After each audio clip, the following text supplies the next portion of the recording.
Hello viewers, আসসালামু আলাইকুম। আজকে আমি দেখাবো কিভাবে পাপোশটা খুব সহজে বানানো যায় আর পাপোশের ভিতর কি কাপড় ব্যবহার করবেন, কোন কাপড় ব্যবহার করলে পাপোশটা সফট হবে তার একটি ভিডিও। তো ভিডিওটা দেখার জন্য সম্পূর্ণ সাথেই থাকুন। তো আমি পাপোশটা কিভাবে সেলাই করেছি, কিভাবে সক টেনেছি সব কিছু টিউটোরিয়াল আমি আমার চ্যানেলে আপলোড করেছিলাম।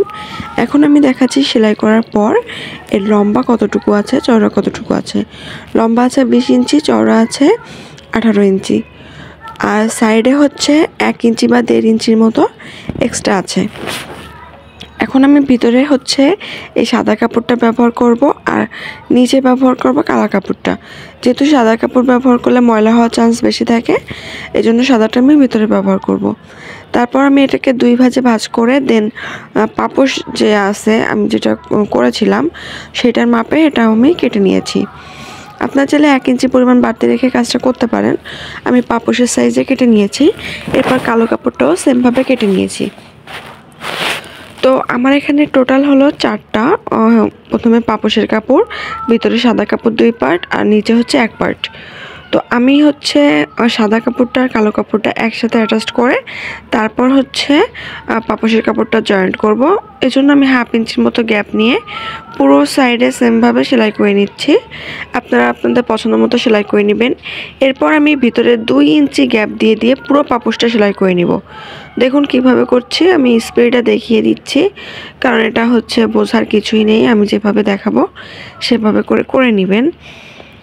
তো খুব সহজে আমি পাপোশটা সেলাই করেছি। আর ভিতরে আমি যে সাদা কাপড়টা ব্যবহার করেছি এটা হচ্ছে নর্মাল কাপড়, আর প্যান্টের কাপড়ও দিতে পারেন আপনারা।